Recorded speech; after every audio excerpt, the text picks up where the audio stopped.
Welcome back to the channel. Thanks to my sponsor PCBWay. I'll tell you what our problem is. We have black taps in our home, and in the Netherlands we have slightly hard to hard water. This causes lime, and my wife doesn't want our taps to look like this. So we bought a descaler. I got this one from Boss House. But a descaler needs salt, a lot of salt, and when it's time to refill your salt, I want to be notified. And to be notified, I came up with the following solution. I'm gonna make a scale with an ESP32C3, HX711 and 4 load cells, but I don't want to use them stock, so I'm gonna build my own PCB. So I first made a schematic, and here you can see how the load cells are connected. And I just felt like making a wolf design, so that's why it looks like this. It can be in any other shape, but I like this one. And after the design of the PCB was ready, I sent it to PCBWay for manufacturing, and then it was time for designing the scale. To start with, I took the measurements of the salt box. I used parameters a lot in this design, just to make sure that if I wanted to change something afterwards, it would be much easier.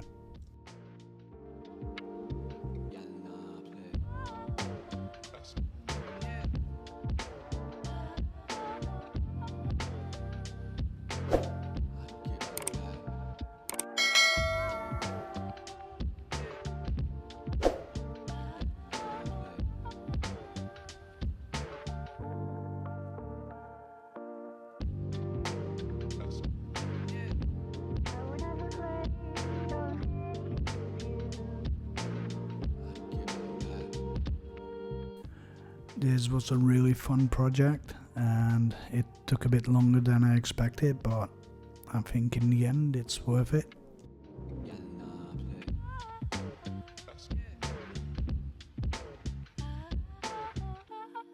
If you have questions about design choices or things you see in this video, don't hesitate and put it in the comments below.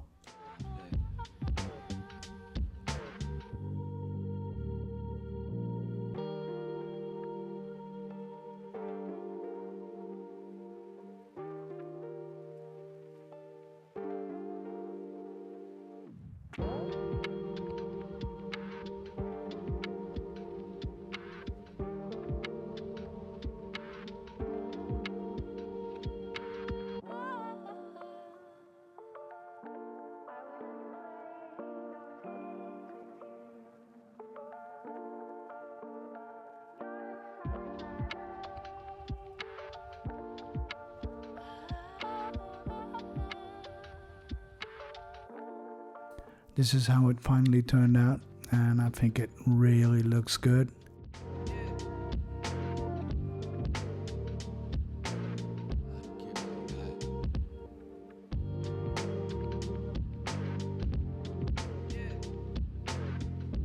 But now let's try and make it.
Thanks to PCBWay for sponsoring this video.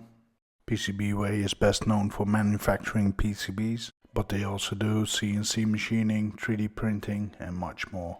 Also handy is the PCB prototype assembly. Go check them out on PCBWay.com. Always a happy part. I can start soldering again.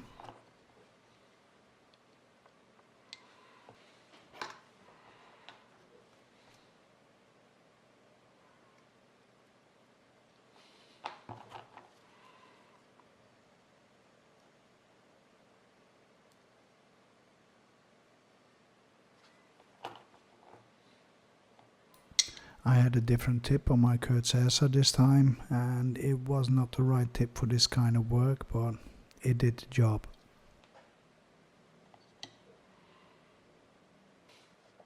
I'm still working on the full review of this soldering station, but I'm waiting for the PCB to arrive. I made to test the soldering station.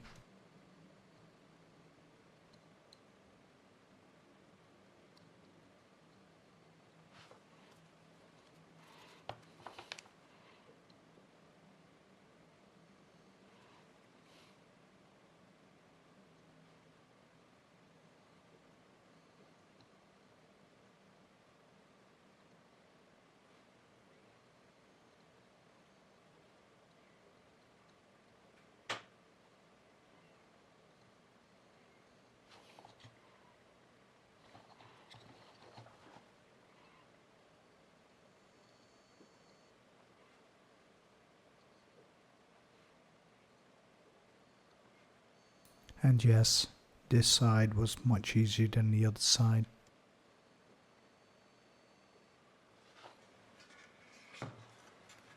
And now it's assembly time. If you're wondering why the footage you're gonna see is a bit off than the usual footage, that's because my tripod fell over, my camera and lens hit the ground, and I had to take them away because they were broken. So this is shot on a GoPro, an iPhone, M3 camera, everything I could get my hands on, and just to finish the video.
And if I listen very carefully, I think I had a cold because I can hear myself breathing.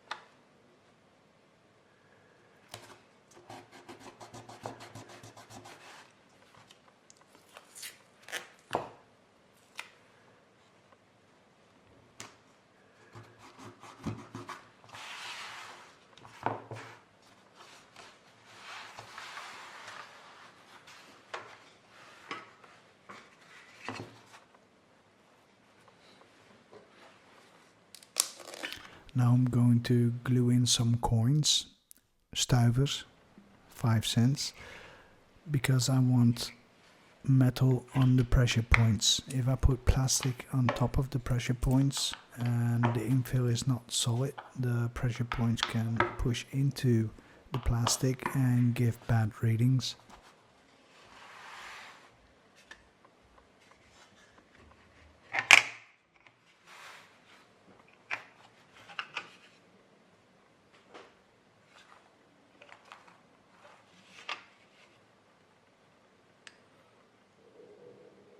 Then we're gonna strip all the wires to connect them to the PCB.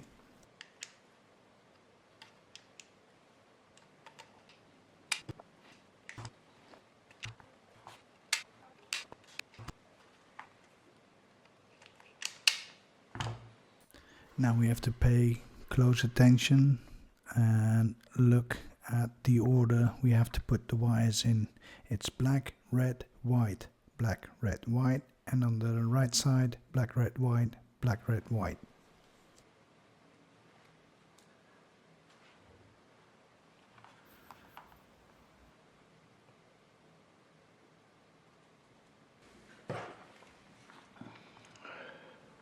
Yep, I definitely had a gold, and sorry about that, but it's hearable on the audio.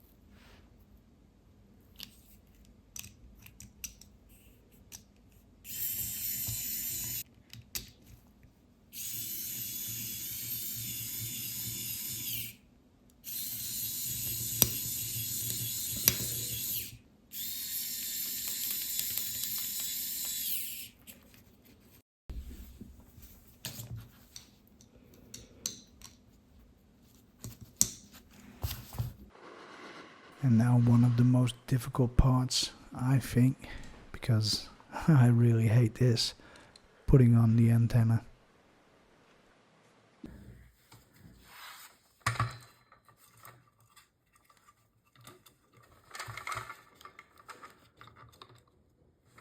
One thing I didn't show you, but always test your PCB before you screw it in.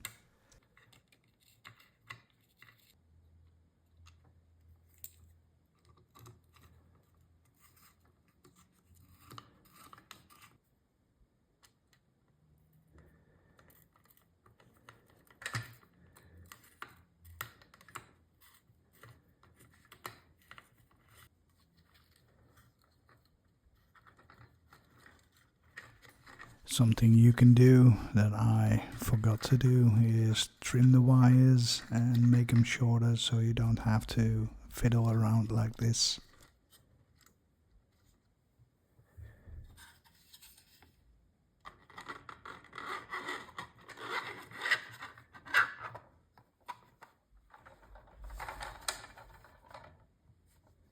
Perfect fit.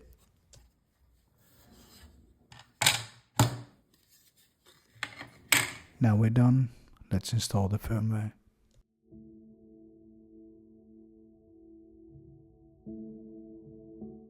As always, all the files will be available on my Patreon page.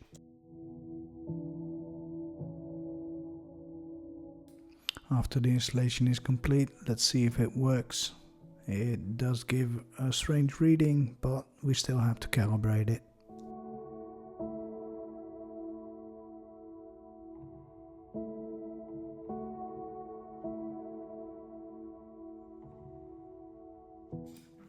To calibrate it, I first put on 3 kilos to get the measurements.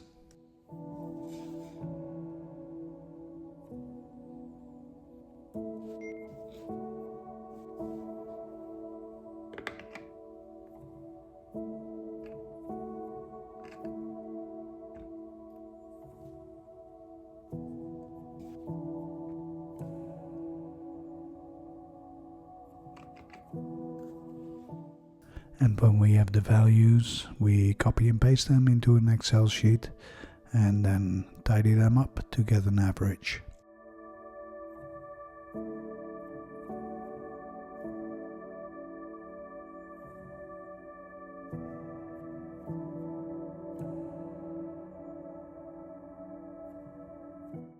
We do the same for no load, and then we get an average for 0 kilos.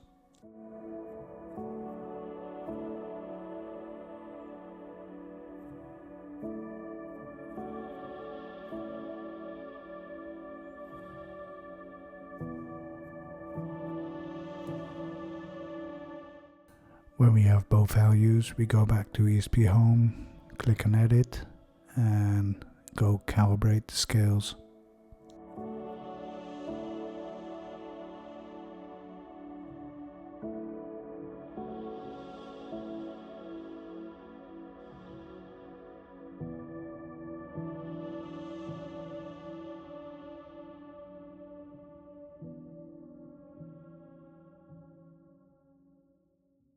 Now the scale has been calibrated, it's time to install it.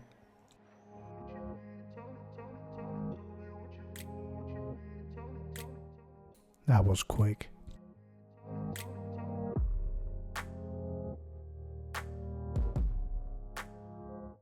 After we check if it works, it's time to add it to Home Assistant.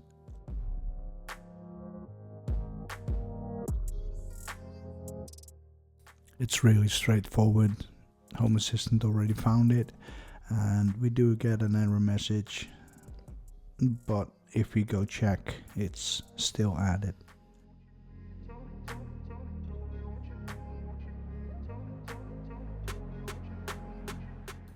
Now when we see that it's added, it's time to create an automation to send us a telegram or a notify when the salt is below a certain amount of kilos.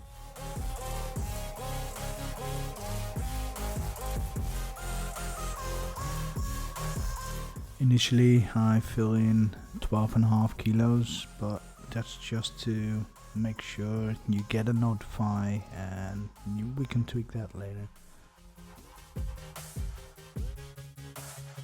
Also, the text I fill in here is not the same I eventually use. You can see that in the notify following this clip. This is the final text I receive, and it says that I need to refill the salt. So I come to my salt box, I see this, and when I fill it, I will see this. Now if we check in Home Assistant, we can see it's 29.5 kilograms, and that's the full weight. And now we need to check what is the perfect weight to give me the message to refill the salt box. In this graph you can definitely see when the descaler is flushing. In this last spike we get to 5.7 kilograms, and I think the last spike will go below 5 kilograms. So we're gonna put the trigger on 5 kilograms, and I put the interval on 5 minutes. That's why in the last spike we don't get the deepest point, because we missed it. So the interval has to be lower, about 5 to 10 seconds, and we're going to adjust the trigger to 5 kilograms. So now we go back to automations and adjust the automation to from 10 to 5 kilograms. You can always come back and change this number to any number that's suitable for your application. Now we reached the end of the video, and if you haven't yet, please leave a like and subscribe. It would help my channel a lot. And as always, thanks to my Patreons.